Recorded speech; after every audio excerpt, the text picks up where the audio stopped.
guys, we're back at Starly. We had one of the sickest ZVZ series I have ever cast between Life and Biel. Biel advances. Life will have to play another game, but we're jumping right into the losers match. soO versus Trap. Another PvZ. Another PvZ. This one should be pretty fun. soO has shown a lot of success in ZVP in recent times. He's looking to be the favorite coming into this one. Trap did have a pretty good match earlier tonight, though, up against Biel. They were pretty close ones. You know, he went the distance, went to game 3. Biel had to really pull out the tricks, pull out a lot of unorthodox aggression to kind of take the advantage. Yeah, soO's got it in him, and I'm sure he was watching that matchup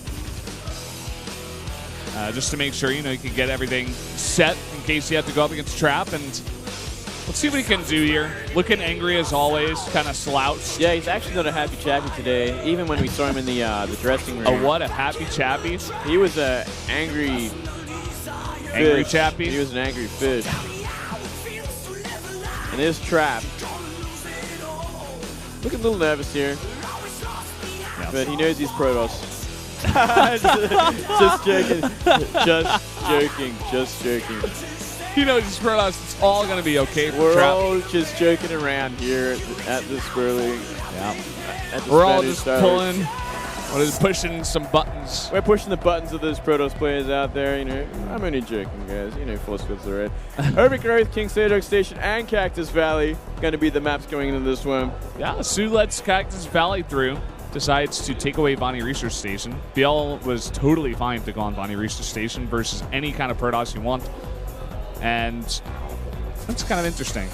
We've seen troubles with Zergs on Cactus Valley just because, especially outside the natural, there's so many different ramps and chokes and so many different places to put down force fields and just wreck that Zerg. That is absolutely true. It is a pretty nasty map for a Zerg to try and attack into or even defend. Like, it's just that little intersection just is messy business against force fields. Well, maybe soO is trying to aim to get to a 2-0 so he doesn't have to deal with that map. We'll see. Let's see how it goes here in set number 1. It's going to be Overgrowth, the 2-player map. Game number 1 of soO versus Trap.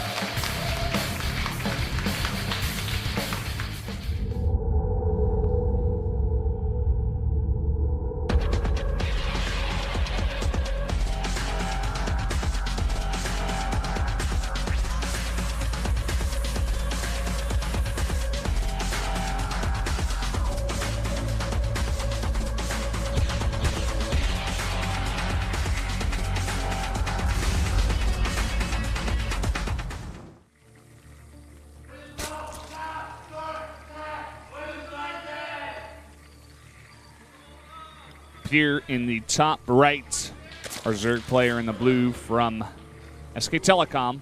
He is soO. The angry Zerg. I lost already. I'm angry. And the bottom left, we do have the Jin Air Protoss Trap. Yeah. I think Sojung gave him some kind of boring nickname. They called him like the handsome Protoss. I'm like, oh, that's the worst. Jeez. That's actually the worst nickname I've ever heard. And if you're going to give that to any Protoss, you give that to Zest. Zest. Easy. But he's already got Chisel Toss because he is that handsome. Because he's that chiseled. Yep. Well, he doesn't really need another nickname, but... Well, I would, if the secondary name would have to be the Handsome Toss. I would give Trap the name of Bland Toss. Bland? No. I don't know. We don't get to see much of Trap. We don't get to see much of his personality either. Yeah. So he just recently did the 10 questions, 10 answers with Sojung. What did you think about that? Did he give I didn't you see anything? much. I saw like half of it. It's okay. Didn't give you too much about him, though. He was pretty shy in that, actually, if I remember. He's very shy. He doesn't answer too much stuff, which is a bit of a letdown. He was just kind of getting bopped a lot by the hammer. Look at that star. Look at that pentagram from the You angry can call Zerg. him the soO's the angry Zerg and the devil Zerg. The devil Zerg. He's got those like smoldering eyes, you know what I mean? Yeah, those cold, cold eyes. Full of rage. Yeah. From 1,000 years. Heartbreak. Heartbreak? Do you think heartbreak, Valdez? Do you know something? No, I don't know anything. soO's definitely never had a girlfriend. Oh, is that so? Oh, man. That's never happened. That's never, ever happened. None of these pro players ever actually No. enter relationships with anyone. No, they're Never. It never happens. All they do is sit in their brew house and play games. Yeah. Quacka. It's all right. So we did see the double hatch before pool. We haven't seen this build today. We didn't see BL go for this build at all, actually. Too much aggression. Too much aggression. He would have been in the base with Zerglings by now. But this is soO's style. He likes to be greedy, and he likes to have 450 APM making drones. That's definitely his style. That's his style. You got to get out that anger in some way. You got to hit those keys like nothing else. What if there was some kind of crazy guy that every time he got in the booth, he would get himself pumped up by like slamming the desk and just like going crazy? We could call him like the gorilla toss or something. That would Kespa like ban that kind of behavior? No. I would love if that were allowed. Only if you do it next to someone who's actually playing their match in the booth, you know, because they share the big booths down here. Yeah, that's true.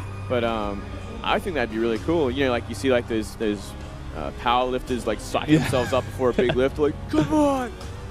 Clap their hands together. Like slapping their face and stuff. Yeah. Like, then they have to sit down and like play a computer game, so like they have to really focus and be quiet. It like just doesn't work out. Yeah, gotta be in that zen state of mind while you're playing this.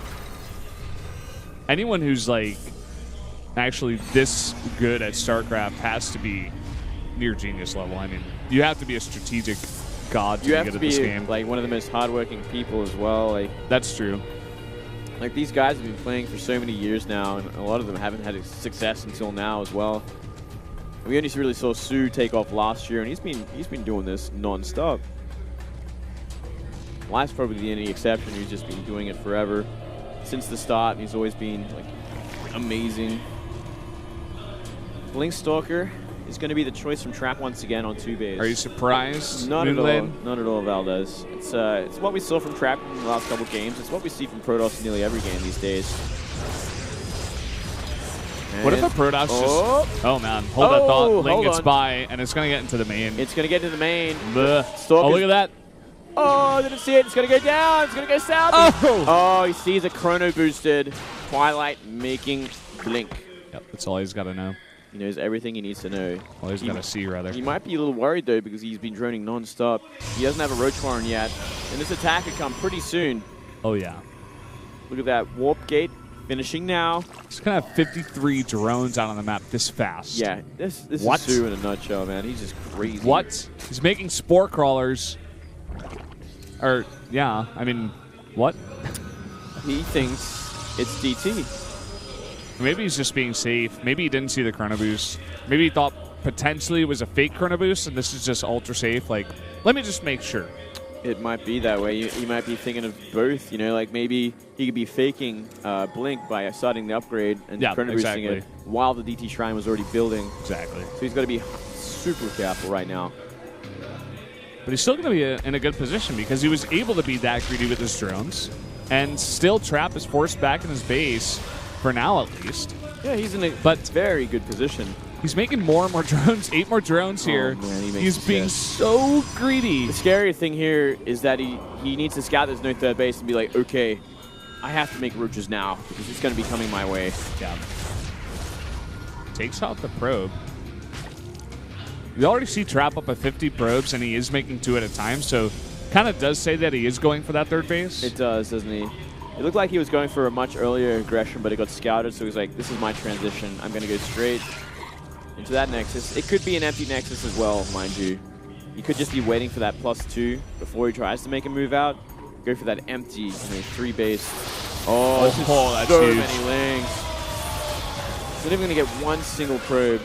Wow, that is so much. Cheeky soO. Cheeky soO. Going to make him work for it. Oh, and even to get out. He's going to scout the third base at the very least. He's going to go for the probe, actually. He's going to get it, I think. Oh, what? Maybe not. All right, Trap. All right. Well, I mean, Trap's gone up to 56 probes at this point, and he continues to make more. I don't think it's going to be an empty third. I think he'll just transition into good 3-base economy, get that Robo up, get some of those Immortals mixed into your army, and just go for that straight-up take amazing trades with Force Fields, Blink Stalker with some Immortals mixed in. Yep. See, he's starting to fake apply the pressure there, you know, throwing up a pylon. backing off, faking some warpins, moving across the map a little bit, forcing out a lot of units that soO doesn't want to make right now, and he made a lot of lings. And I'm pretty sure we did see the Phoenix actually scout that infestation pit as well. It gives away a lot of what soO might have planned. More lings and +1 just about to finish up. soO's got a pretty good army right now to deflect anything that's going to be coming his way. He's also building a pretty healthy bank. Got to decide on when he wants to go next, and it is going to be Hive. What do you think about the +1 melee compared to the +1 ranged for soO? I guess it depends what soO really wants to go into in the end of all things. Infestation pit, and, well, it's really only infestors actually, and pathogen glands, but he made pathogen glands like at the same time he made the infestors, so like the infestors aren't going to have the energy upgrade. It's kind of weird, a little bit of a mistake there, I think. Or maybe he just wants them out a little bit earlier to apply like the fear of fungal on the map or something like that. Something like that. Make Trap think twice before taking an engagement. Maybe we're going to see soO go into Broodlords because we are seeing that Spire come up, but it is a bit of a later Spire as well. He's going to be waiting for that in Hive. I think he's kind of just developing an army that's going to try and deflect anything that's coming his way while he comfortably gets to Broodlords. So many more gates coming down here. As he did see that Hive on the way, he is going to throw out that Templar Archives. Just make sure that he can get those High Templar out for feedbacks if it is Vipers that come out onto the map. Templar Archives as well as the Immortals. So we could even add in like a ton of Archons and just go for a big attack before anything is out in the map.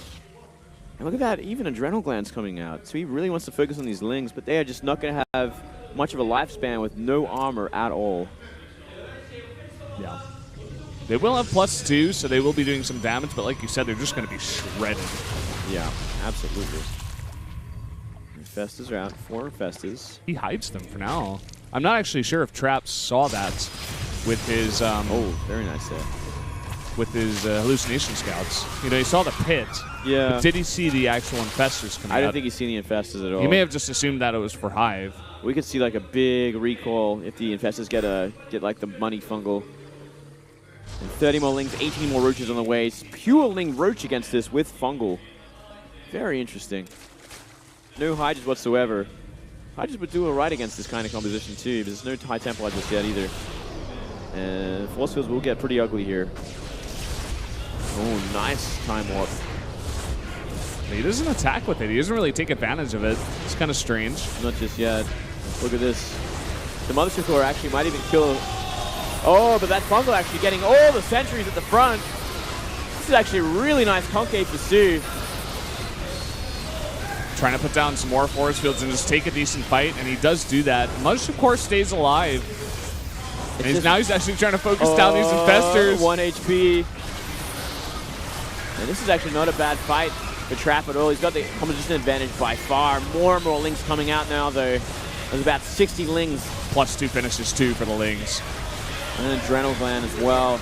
Doesn't make that much of a difference, but still, that's a lot of roaches at the back, and that fungal is huge. Oh, baby. And he gets another follow-up one.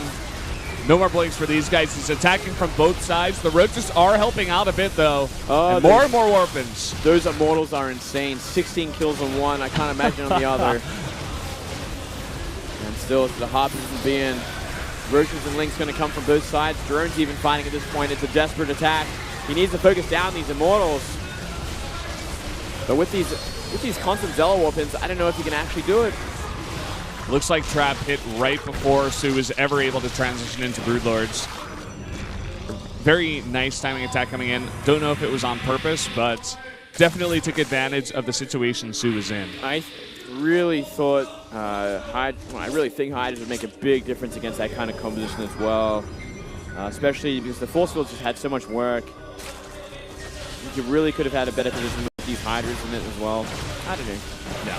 And now he's committing to +3 to melee. He doesn't even have that many lings, but there are 4 Archons in the middle of this ball that are just going to rip those guys to shreds. So many more Stalkers being warped in here, too. No way he can go in there. Look at that. The AoE on that is insane. No way. Oh, yeah.